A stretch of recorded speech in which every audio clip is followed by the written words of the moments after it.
Gather round, everyone. It's story time with Don. Back in the day, back when I was in college, studying to being a personal trainer, I was working at a gym. You don't need the specifics or anything like that. You can just, question to yourself, why would you go to school to work in a gym while you were working at the gym at the same time?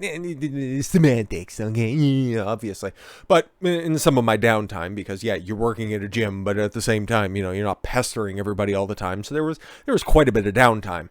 While the internet was considerably censored, or at least some websites were haram from some of the settings that they had, you had the opportunity to go and peruse a couple of different sports pages. And at the time, this was the early 2010s. I can't quite, 2010, 2011, I think, in on and around that area. Definitely early 2010s, because there's two articles I remember vividly reading from ESPN, and boy, they couldn't have outed themselves of just being completely stupid all those long years ago. No, one of them specifically was, the Baltimore Orioles need to tear down their core. Remember, this is the early 2010s, and hiring Buck Showalter is one of the biggest mistakes because that guy's never won the big one. In the subsequent season, the Baltimore Orioles would start their reign about the top of the AL East that would last for several years. Big fucking oopsie.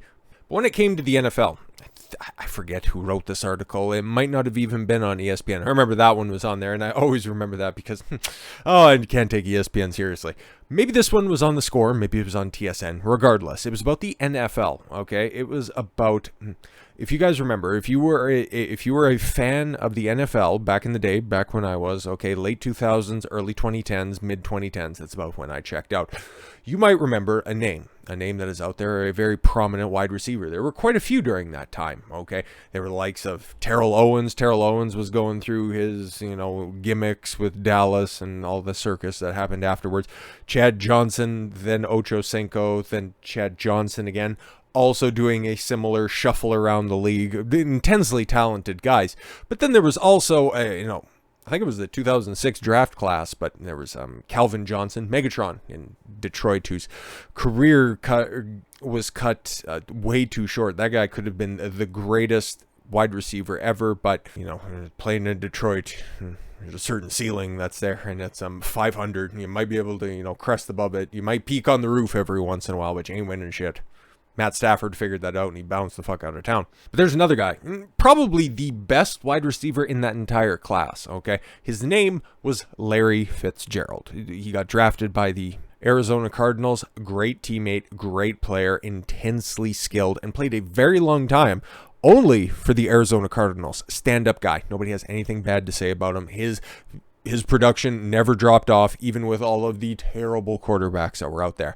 And circling back to the article that I was reading, they were comparing and contrasting the career of Larry Fitzgerald, which was fairly accomplished even at that time, Like, they were just going... I think that was the year that they played the Steelers in the Super Bowl. Great game. God, that was the best. That might be the best Super Bowl that I've ever seen. Regardless, They were saying every wide receiver in the NFL wants to be Larry Fitzgerald. And they were taking a look at the downturns of the career of Terrell Owens. Not like he still couldn't play at that time, A superstar guy. Chad Johnson doing the exact same stuff. Great player. If those guys would have had the same skills between their ears, I understand that Terrell Owens is in the Hall of Fame, but made it all about himself, had his own, his ceremony at the high school or some shit like that.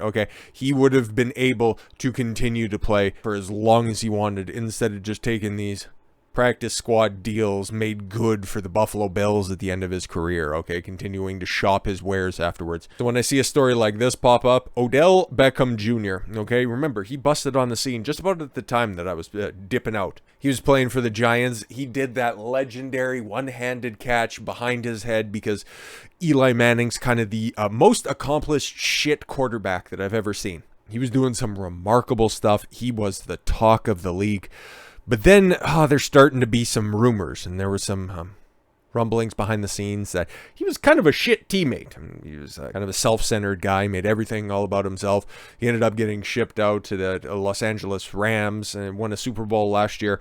And now he's looking for work. Somebody that talented. Somebody who is only 30 years old. 30 for a running back, that's a death sentence, Nobody wants to take you seriously. You would have to wait until the midpoint to the end of the season in order to get a look from a contender, if that's what you're looking for at that point in your career, to just add a championship to your wall before you just peace out for the rest and retire, okay? But you're a 30-year-old wide receiver with the skills that Odell Beckham Jr. has, okay. Now, I understand he says that, I just want to wait for the right opportunity. I was just in negotiations.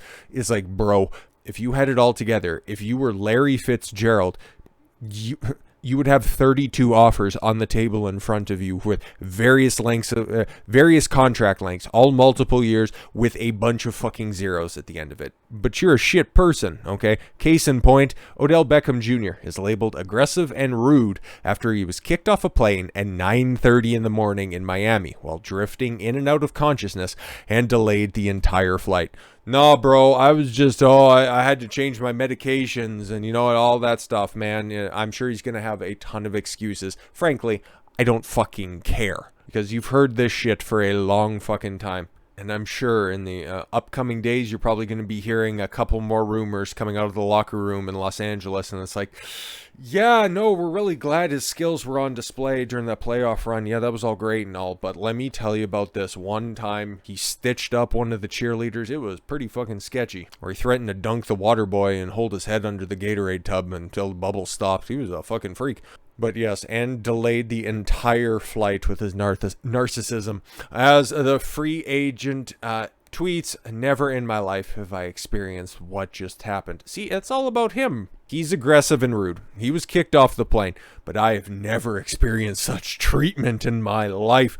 Odell Beckham Jr. was kicked off a plane in Miami that was bound for Los Angeles on Sunday after the police were called on a medical emergency where he was reportedly drifting in and out of consciousness. The flight was scheduled to take off 9:30 a.m., but Miami was delayed for nearly an hour and a half before departing the busiest weekend of the year after Thanksgiving. Yeah, exactly. This happened during Thanksgiving weekend too, so it's like, Jesus Christ, of all of the weeks that you had to pull these shenanigans, like, I understand travel sucks, but you're also going to be flying first class, my guy. So if you wanted to get fucking hammered, time your sleeping pills a little bit better, or, just act an asshole in first class at the bar there. Like, just stop. Passengers were forced off the plane after Beckham refused to leave at the request of police. You know who I am.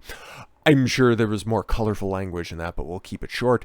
Beckham, meanwhile, tweeted on Sunday, never in my life have I experienced what just happened to me. I've seen it. All 3 L's, I guess. Oh, he needed that extra L in all so he could hold it. Like, bro, okay?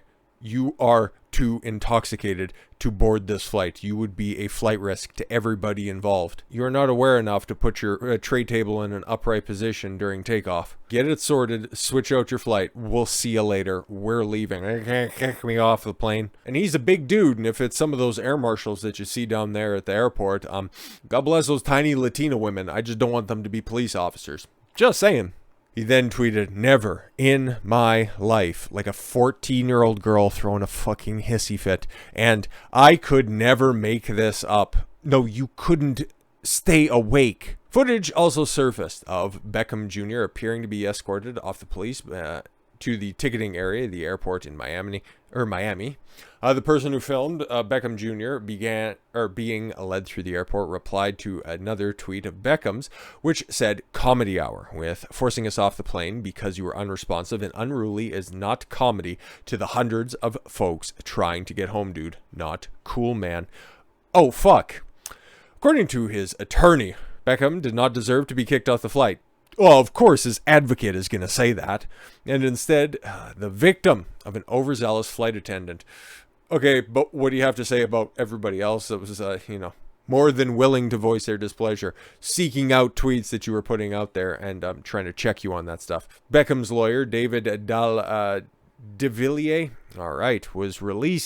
has released a statement disputing police claims that the client was at fault for an hour and a half delay that resulted from the confrontation.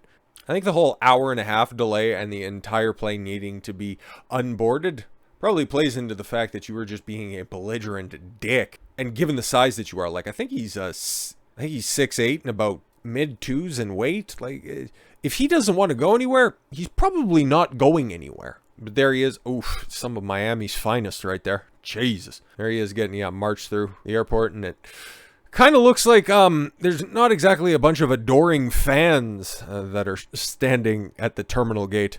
There's just a bunch of people. It's like, fuck, I just want to fly and get the fuck home. It's been a long Thanksgiving, and this entitled dickhead didn't want to get off the fucking plane. Earlier today, Odell Beckham Jr. boarded a morning flight in Miami without any problems, the statement read. It sounded like he had quite a few problems because he was bouncing in and out of consciousness. Just saying.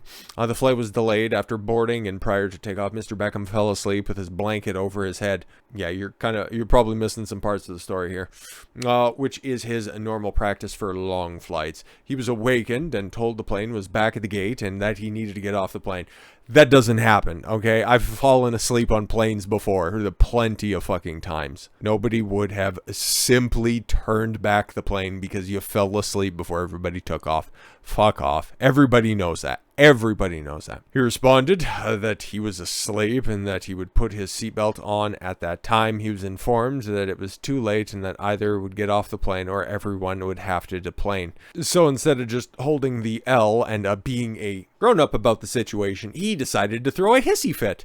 The overzealous flight attendant insisted on removing everyone from the plane instead of simply allowing Mr. Beckham to fasten his seatbelt and proceed with the flight. No, you were given an ultimatum. You're getting off this plane, or if you want to be a dickhead about it and have incredibly bad press about yourself, everybody else can come off the plane. The choice is yours, sir. Oh, you'd like to go with the difficult answer. Well then, time's the ticking, everyone. At no time was Mr. Beckham disruptive or combative. Now, I understand this is your lawyer talking, but this is going above and beyond. I'm sure you're paid very handsomely. He was willing to comply with the seatbelt requirement, but the flight attendant wanted to prove that he had authority to have Mr. Beckham removed from the flight. Sure thing. I'm sure this is exactly how everything went down. The airline proceeded to send Mr. Beckham's luggage to Los Angeles without him. Well, he'll eventually get to Los Angeles. It'll just be waiting there for him. We're going to sue them because they sent my luggage on a flight.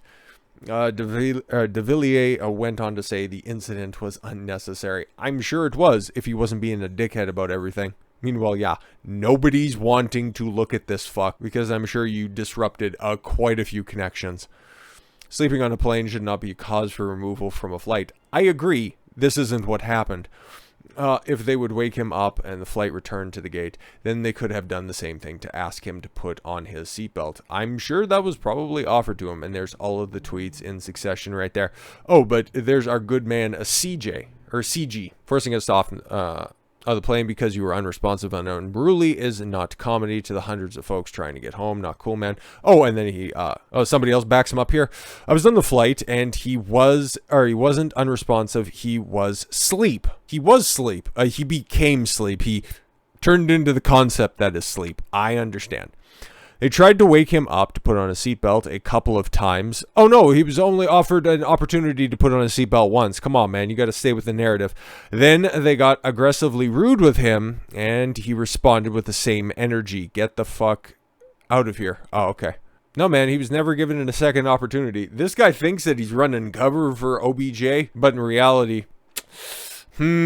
looks like he's adding some missing details from the story. But yeah, man, there's a little bit more he said, she said nonsense. But we'll get back to the football here for a second. He has been linked with signing with a number of teams. And earlier this week, the Dallas Cowboys owner, Jerry Jones, was taking up the prospect of Beckham joining. It's very interesting what he had to say here, okay? Because this is also the same guy that's seen the circus that was happening in Philadelphia and is like, oh, let me get a piece of that. Brought Terrell Owens over after him as a 49er standing on the star is like, I like your attitude, kid. I wonder if he wants to play with that same fire again. Odell could help us. I believe that now. Jones told reporters, now we got to make it fit. That's the challenge.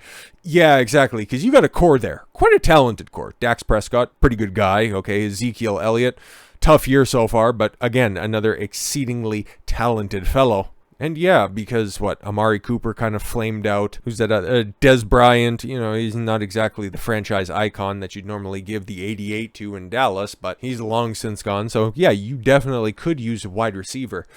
But you wanted to go through all of that shit again that didn't result in any fucking playoff success? Back when you brought Terrell Owens over, You had all of that circus, and I understand it's the Cowboys. It's America's team, okay? When Jerry Judge, I'm not talking about Johnny Depp anymore.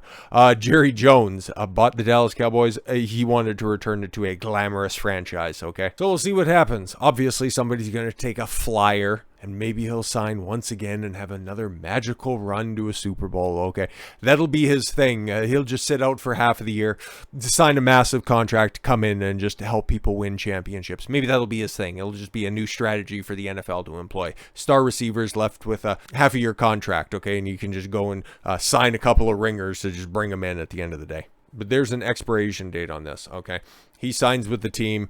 They don't perform or anything like that. He starts blaming literally everybody else. And by the time that he's 35, he's just another name in the wind. Oh, yeah, remember that guy? Super fucking talented. Whatever happened to him? Or, like it says right there, the former Giants, Browns, Rams receiver started his career in historic fashion and looked destined for a bust in the Pro Football Hall of Fame. Well, now, given his attitude problems and the fact that they become mainstream public discourse, he could just be a bust after all. So with all that said, thank you all very much for the gift of your time. I've been Don Consuelo. I want you to follow your gut and get after it. Take care, everyone.